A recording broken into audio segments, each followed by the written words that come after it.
Good evening, everyone. Welcome to the channel. If you clicked on this video, and if you're on this side of YouTube, I can only assume that you like to be scared. I wouldn't be surprised if this desire of yours stems back pretty far into your childhood. But where exactly does it stem from?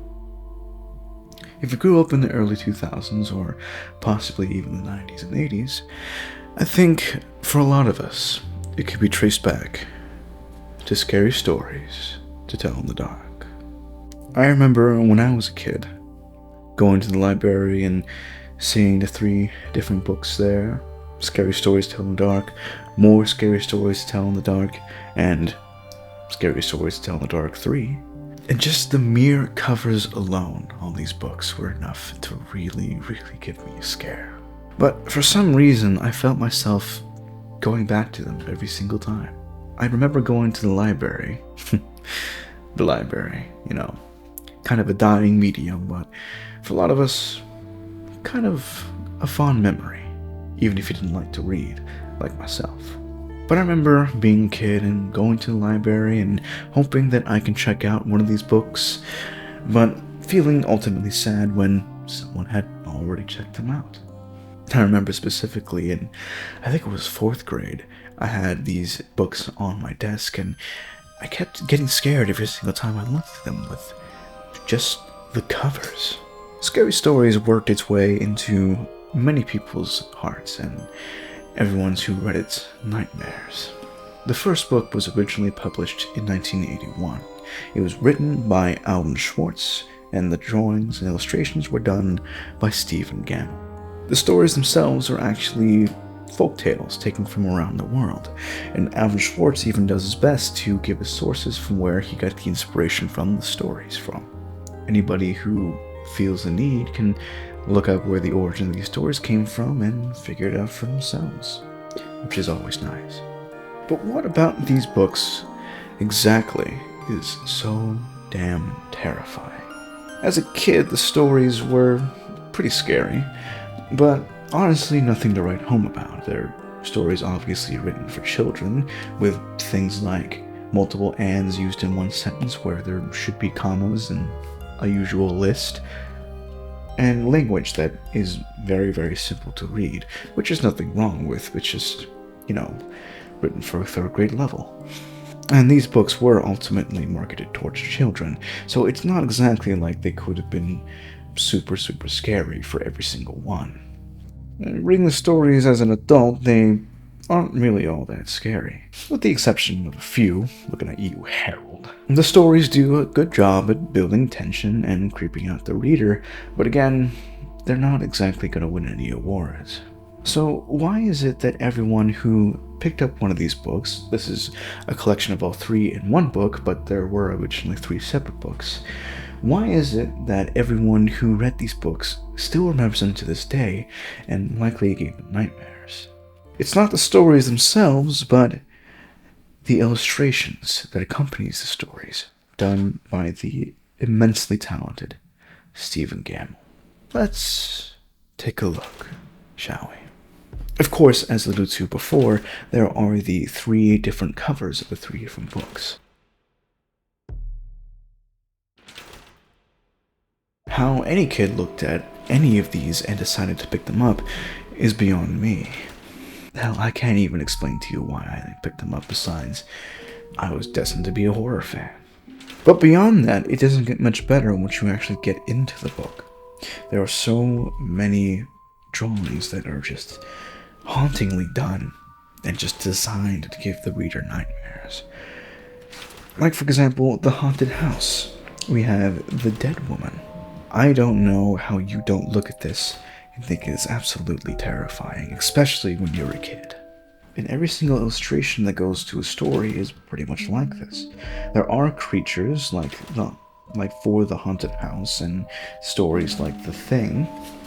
God, look at that thing. It's just, oh God. But sometimes they aren't actual drawings of monsters or ghosts, but just landscapes. But even the landscapes are stories such as The Wendigo, where you take one look at it and there's just so much story being conveyed in this one illustration without words, without anything being actually going on, and without anything inherently creepy there. The way the footsteps go into the snow and stop dead in their tracks with nothing around them, and the trees in the back and everything is monochrome color. It's extremely haunting. And of course there is like everyone's favorite, like for example, The Dream, which to me honestly is just a textbook example of the uncanny valley. I take one look at that and I do not want to be anywhere near it, even as an adult. These drawings are honestly enough to scare adults, let alone children. I mean, when I was a kid, like I said, these illustrations scared me to death. And sometimes the illustrations have little or nothing to do with the actual story. They're just there to honestly freak out the reader. And a lot of these illustrations can even make the story scarier. Like in the case of, well, it's supposed to be onomatopoeia, but in the case of this is supposed to be a horror channel. But in the case of that story, the story itself is not really all that scary. And in fact, it ends on a joke with the creature in the story blowing a raspberry. But the illustration itself, my god, I do not want to see this thing at the end of my bed. And even after reading the story when I was a kid, I was scared to go to bed that night for fear of seeing this thing in my room and having it blow a raspberry at me. These stories in tandem with the illustrations I think is what makes the book so memorable, or at least the major part of it. But also, a lot of the stories just make reading fun. It turns it into a bit of a game so that people who don't even like reading can enjoy. There are entire chapters of every single book where the entire goal is to tell the stories aloud in a group and to scare your friends, basically. It turns reading into a group activity and a way for people to interact. You put on your best scary voice and try to read the stories dramatically, and then you ultimately turn to your friend and jump scare them. I remember times where someone had a scary storybook and we'd all get together around them in a group, even in broad daylight, or they would tell a story and then, like I said, they would jump out and scare someone, and it's a jump scare. It's supposed to be surprising, so it would end up scaring you. But a lot of the times, even after that jump scare, you start thinking about the story itself later on. Like the story of The Big Toe. The first ever story in the first book of the franchise. Reading it as an adult, it's a bit of a silly story. It's a story where a boy finds a toe, he brings it home, they cook it and eat it for dinner, which is its whole other thing. And then at night, the corpse who he stole the toe from breaks into his home and scares him looking for his toe. A little nonsensical and a little out there for today's standards, but when you get around in a group, you turn down the lights, maybe you're camping in front of a campfire, you got your voice down low, reading it dramatically to everyone around you, and then you suddenly scream and jump out at someone next to you. It's frightening, and honestly gets you thinking about the rest of the story. I remember after hearing someone tell that story, I went to bed that night, just like with the previous story, and I was honestly scared that I was going to hear someone hauntingly ask where their toe was. As kind of funny as that sounds, that's what I thought. These books kind of insert themselves into the memories of the youth.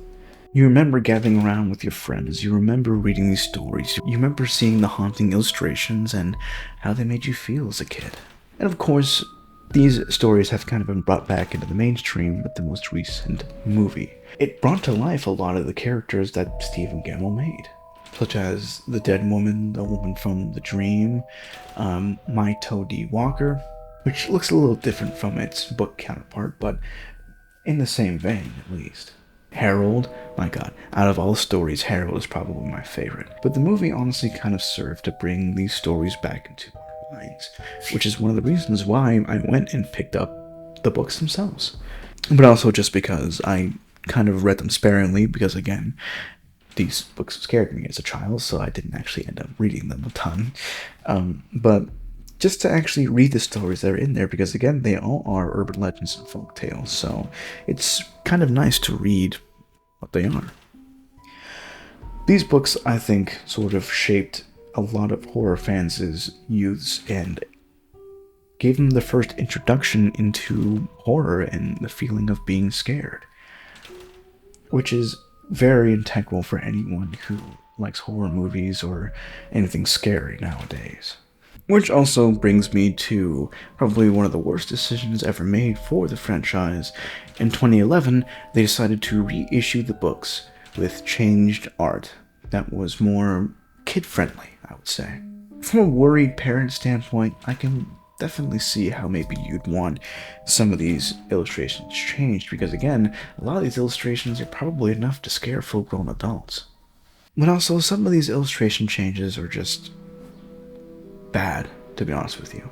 They're not poorly drawn, but that was part of the big draw for scary stories, and one of the things that made it so terrifying to begin with, and honestly what made the books known for what they're known for. No offense to Alvin Schwartz, his writing style is very good, and he does a good job of reimagining and retelling these folktales, and just the fact that he got the folktales together in the first place and even gave the sources for them, or did his best to, it's nothing to sneeze at, you know, he did a good job, but honestly, what the books are known for is their illustrations.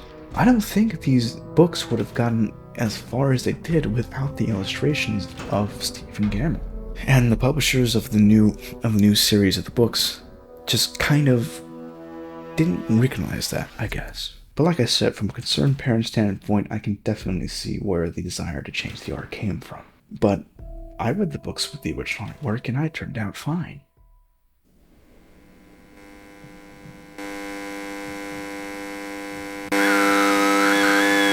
It's honestly just a weird change, and again, while I understand it, I don't think it should have been made. Not saying that you can't buy books with the original artwork, you still can. In fact, I bought this one maybe a couple weeks ago and got the original artwork, which is great. Fantastic.